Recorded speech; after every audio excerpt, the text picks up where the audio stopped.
안녕하세요. 우리가 함께 읽을 말씀은 민수기 2장 말씀입니다. 진편성 및 행군 순서.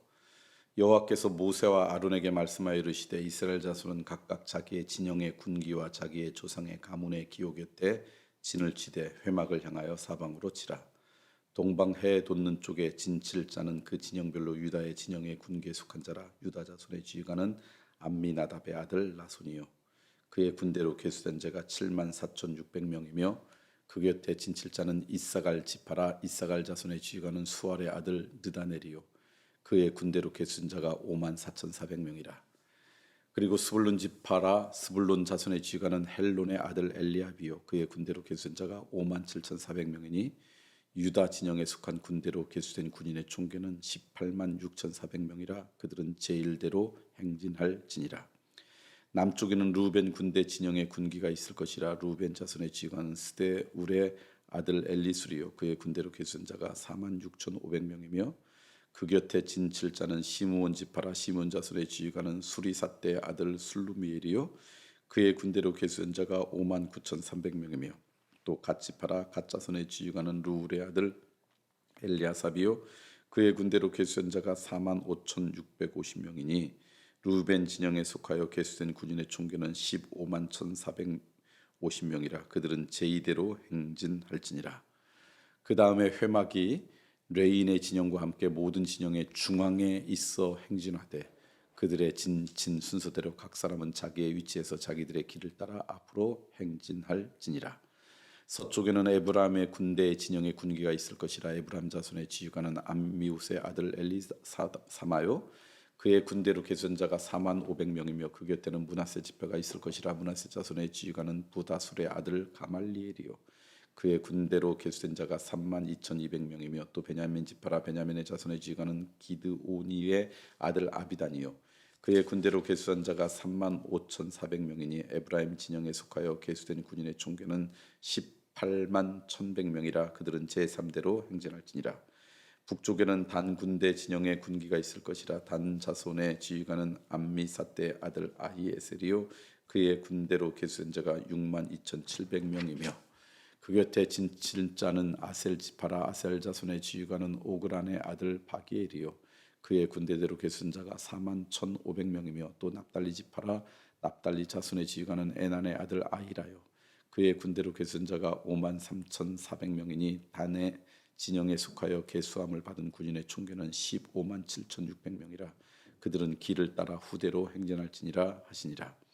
이상은 이스라엘 자손이 그들의 조상의 가문을 따라 계수된 자니 모든 진영의 군인 곧 계수된 자의 총계는 60만 3,550명이며 레위는 이스라엘 자손과 함께 계수되지 아니하였으니 여호와께서 모세에게 명령하심과 같았느니라. 이스라엘 자손이 여호와께서 모세에게 명령하신 대로 다 준행하여 각기 종족과 조상의 가문에 따르며 자기들의 길을 따라 진치기도 하며 행진하기도 하였더라.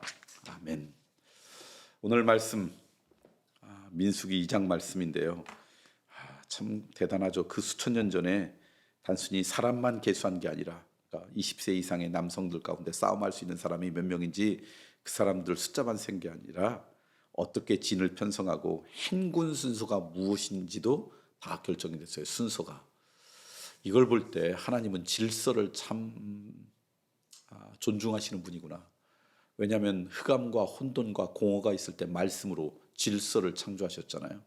그런데 이 광야 생활, 광야라고 하는 것은 엄밀히 치면 질서로부터 무관한 곳이에요. 길이 어디 있습니까? 광야는 그냥 그때 본능에 따라 생존에 따라 막 살아도 되는 것이 광야 생활 아니에요? 근데 그렇게 생존에 따라 본능에 따라 막 살아가는 광야에서도 하나님은 질서대로 살아가기를 원하시는 거예요.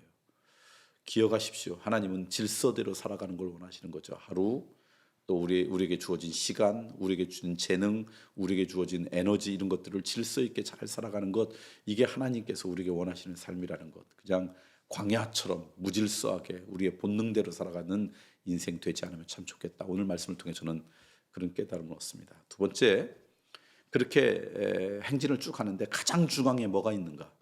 그러니까 지금 12지파가 행진하고 동서남북이 다 있는데 가장 중요한 게 뭐냐면 그들의 가장 중앙에 뭐냐면 회막을 두었어요. 하나님을 예배하는 곳에 두었어요.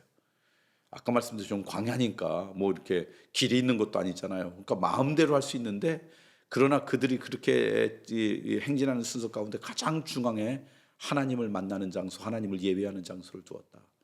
우리의 삶 가운데 가장 중앙에도 위치해야 될 게 하나님과의 관계, 하나님을 예배하고 하나님의 말씀을 읽고 묵상하는 게 내 삶의 가장 중요한 곳에 둬야 되지 않을까.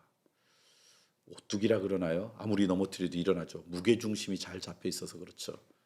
그것이 우리의 인생을 지혜롭게 살아가는 좋은 무게중심이 아닐까. 기억하십시오. 여러분의 삶의 가장 중요한 곳에 하나님과의 만남, 하나님과의 교제, 하나님과 여러분 가운데 아름다운 사랑과 믿음의 고백이 있는 시간을 자리 잡았으면 좋겠어요. 오늘 말씀 광야 생활이지만 본능대로 생존에 따라 막 산 게 아니라 질서대로 살았다. 우리의 삶도 그렇게 질서가 있으면 좀 좋겠다. 그런데 그 질서의 가장 중심에 하나님과의 관계, 만남의 장소가 있었다는 거 기억하시고 그렇게 오늘도 여러분 살아가시길 소망합니다. 오늘 금요일입니다. 오늘 내일 세종 산성교에 있는데요. 세터민 리트릿이 있어요.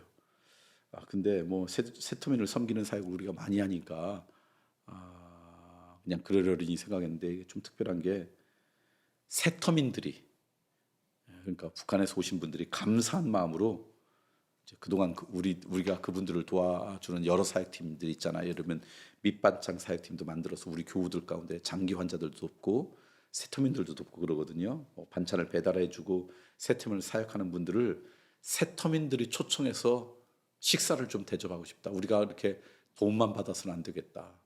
그래서 오늘 그런 시간들이 마련되었대요. 얼마나 감사한지요. 그런 것 같아요. 우리가 그냥 열심히 하나님이 주신 마음을 갖고 섬기면 그분들이 어느 순간 너무 감사해서 우리에게 감사함을 고백해요. 우리가 그냥 이곳에 있는 중국 유학생들을 열심히 섬겼더니요. 우리 코로나 때 마스크 막 사기 어려울 때 중국에서 그분들이 마스크를 모아서 우리 교회 보내준 거 아세요? 수천 장을. 그러니까 뭐 이거 모든 게 마찬가지인 것 같아요. 그냥 열심히 섬기니 그분들이 우리를 돕기 시작하죠. 오늘 감사해서 우리 본인을 섬겨주신 분을 자기들이 대접하고 싶다 왔던 이 세터민들 위해서 기도해 주시고요. 우리나라에 있는 이 세터민들을 위해서도 오늘 이 시간 기도하고 그분들을 섬기는 사역팀을 위해서도 기도하는 시간 갖기를 소망합니다.